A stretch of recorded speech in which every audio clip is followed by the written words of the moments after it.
وہ پرانی یادگاریں باہیں پھیلا پھیلا کر اپنے پرانے دوستوں کے گلے لپٹنے کے لیے بےقرار ہو رہی تھی، مگر وہ دنیا بدل گئی تھی۔ جی چاہتا تھا کہ اس زمین سے لپٹ کر روؤں اور کہوں کہ تم مجھے بھول گئیں، لیکن میرے دل میں تمہاری یاد تازہ ہے۔ اچانک ایک کھلی جگہ میں نے 2-3 لڑکوں کو گلی ڈنڈا کھیلتے دیکھا۔ ایک لمحے کے لیے میں اپنے آپ کو بالکل بھول گیا کہ میں ایک اونچا افسر ہوں، صاحبی ٹھاٹھ ہیں، روب اور اختیار کے لباس میں ہوں۔ جا کر ایک لڑکے سے پوچھا، کیوں بیٹے یہاں کوئی گیا نام کا آدمی رہتا ہے؟ ایک لڑکے نے گلی ڈنڈا سمیٹ کر سہمے ہوئے لہجے میں کہا، ہاں ہے تو۔ لڑکا دوڑا ہوا گیا اور جلد ایک 5 ہاتھ کے کالے دیو کو ساتھ لے آتا ہوا دکھائی دیا۔ میں نے دور سے ہی پہچان لیا، اس کی طرف لپکنا چاہتا تھا کہ اس کے گلے سے لپٹ جاؤں، مگر کچھ سوچ کر رہ گیا۔ بولا، کہو کیا مجھے پہچانتے ہو؟ گیا نے جھک کر سلام کیا، ہاں مالک، بھلا پہچانوں گا کیوں نہیں، آپ مزے میں رہیں۔ بہت مزے میں، تم اپنی کہو۔ ڈپٹی صاحب کا سائس ہوں، ماتا دین درگا دونوں ڈاکیے ہو گئے ہیں، اور آپ؟ میں ضلع کا انجینئر ہوں۔ سرکار تو پہلے ہی بڑے ذہین تھے، اب بھی گلی ڈنڈا کھیلتے ہو؟ میں نے گیا کی طرف سوال کی آنکھوں سے دیکھا۔ گلی ڈنڈا کیا کھیلوں گا سرکار، اب تو پیٹ کے دھندے ہی سے چھٹی نہیں ملتی۔ آؤ آج ہم تم کھیلیں، تم پدانا ہم پدیں گے، تمہارا ایک داؤں ہمارے اوپر ہے، وہ آج لے لو۔ گیا بڑی مشکل سے راضی ہوا۔ وہ ٹھہرا ٹکے کا مزدور، میں ایک بڑا افسر، میرا اور اس کا کیا جوڑ؟ بیچارہ چھینپ رہا تھا، لیکن مجھے بھی کچھ کم چھینپ نہ تھی، اس لیے نہیں کہ میں گیا کے ساتھ کھیلنے جا رہا تھا، بلکہ لوگ اس کھیل کو عجوبہ سمجھ کر اس کا تماشا بنا لیں گے اور اچھی خاصی بھیڑ لگ جائے گی۔ اس بھیڑ میں وہ لطف کہاں رہے گا؟ لیکن کھیلے بغیر تو رہا نہیں جاتا۔ آخر فیصلہ ہوا، دونوں بستی سے دور تنہائی میں جا کر کھیلیں گے، وہاں کون دیکھنے والا بیٹھے گا، مزے سے کھیلیں گے اور بچپن کی مٹھائی کو خوب مزے لے کر کے کھائیں گے۔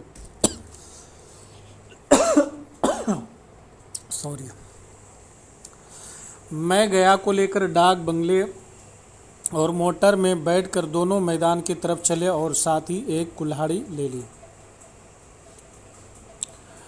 میں متانس کے ساتھ یہ سب کچھ کر رہا تھا، مگر کیا ابھی تک مذاق سمجھ رہا تھا۔ اس کے چہرے پر خوشی اور ولولے کا کوئی نشان نہیں تھا۔ شاید ہم دونوں میں جو فرق ہو گیا تو وہ اسے سوچنے میں ہوتا۔ میں نے پوچھا، تمہیں بھی ہماری یاد آتی تھی؟ سچ کہنا۔ گیا جھیپتا ہوا بولا، میں آپ کو یاد کر کے کیا کرتا حضور، کس لائق ہوں، قسمت میں کچھ دن آپ کے ساتھ کھیلنا لکھا تھا، نہیں تو میری کیا گنتی۔ وہ ڈنڈا جو تان کر جمایا تھا یاد ہے نا؟ گیا نے شرماتے ہوئے کہا، وہ لڑکپن تھا سرکار، اس کی یاد نہ دلاؤ۔ واہ واہ واہ، وہ میرے ان دنوں کی سب سے رسیلی یاد ہے۔ تمہارے اس ڈنڈے میں جو رس تھا وہ اب نہ عزت اور بڑائی میں پاتا ہوں، نہ دولت میں۔ کچھ ایسی مٹھاس تھی اس میں کہ آج تک اس سے من میٹھا ہوتا رہتا ہے۔ اتنی دیر میں ہم بستی سے کوئی 3 میل نکل آئے تھے۔ چاروں طرف سناٹا تھا، مغرب کی طرف کوسوں بھیم تال پھیلا ہوا تھا، جہاں آ کر ہم کسی وقت کنول کے پھول توڑنے جاتے تھے اور اس کے جھمکے بنا کر کانوں میں ڈال لیتے تھے۔ جون کی شام کیسر میں ڈوبی چلی آ رہی تھی۔ میں لپک کر درختوں پر چڑھ گیا اور ایک شاخ کاٹ لایا۔ جھٹ پٹ گلی ڈنڈا بن گیا، کھیل شروع ہو گیا۔ میں نے راب میں گلی رکھ کر اچھالی اور گلی گیا کے سامنے سے نکل گئی۔ اس نے ہاتھ لپکایا جیسے مچھلی پکڑ رہا ہو۔ گلی اس کے پیچھے جا کر گری۔ یہ وہی گیا تھا جس کے ہاتھوں میں گلی آپ آ کر بیٹھ جاتی تھی۔ وہ داہنے بائیں ہو، گلی اس کی ہتھیلی میں پہنچتی تھی، جیسے گلیوں پر جادو کر کے اس نے بس میں کر لیا ہو۔ نئی گلی، پرانی گلی، چھوٹی گلی، بڑی گلی، نوکدار گلی، سبھی اس سے مل جاتی تھی۔ گویا اس کے ہاتھوں میں مقناطیسی طاقت تھی جو گلیوں کو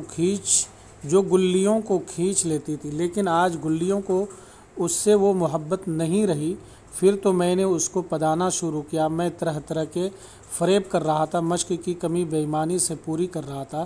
داؤں پورا ہونے پر بھی ڈنڈا کھیلے جاتا تھا، حالانکہ قاعدے کے مطابق گیا کی باری آنی چاہیے تھی۔ گلی پر جب ہلکی چوٹ پڑتی اور وہ ذرا سی دور گر پڑتی تو لپک کر خود ہی اٹھا لاتا اور دوبارہ ٹل لگاتا۔ گیا یہ ساری بے قاعدگیاں دیکھ رہا تھا اور کچھ نہ بولتا تھا، گویا اسے تمام قاعدے قوانین بھول گئے ہوں۔ اس کا نشانہ کتنا بے خطا تھا۔ گلی اس سے نکل کر ٹن سے ڈنڈے پر آ کر لگتی تھی، اس کے ہاتھ سے چھوٹ کر اس کا کام تھا ڈنڈے سے ٹکرا جانا، لیکن آج وہ گلی ڈنڈے سے لگتی ہی نہیں ہے۔ کبھی داہنے جاتی ہے، کبھی بائیں، کبھی آگے کبھی پیچھے۔ آدھ گھنٹہ پدانے کے بعد گلی ایک بار ڈنڈے میں آ لگی۔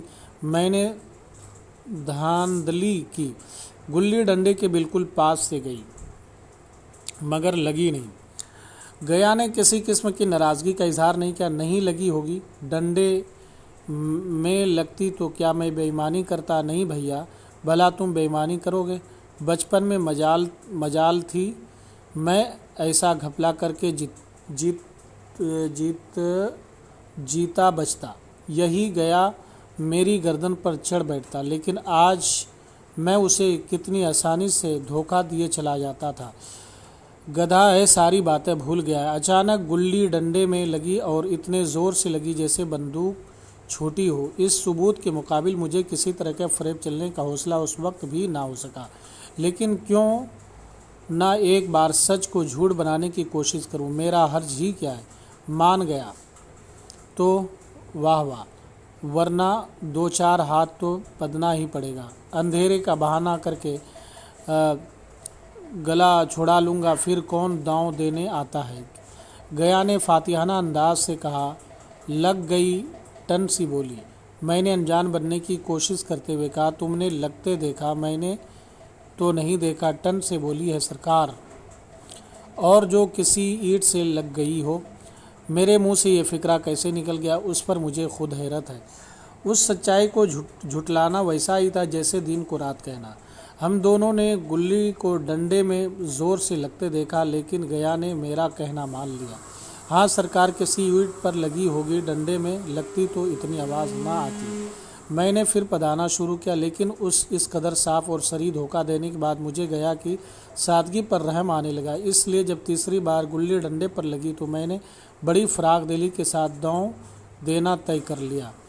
گیا نے کہا، اب تو اندھیرا ہو گیا ہے بھیا، کل پر رکھو۔ میں نے سوچا کل بہت سا وقت ہوگا، یہ نہ جانے کتنے دیر پدائے، اس لیے اس وقت معاملہ صاف کر لینا اچھا ہوگا۔ نہیں نہیں نہیں، بہت اجالا ہے، تم اپنا داؤں لے لو،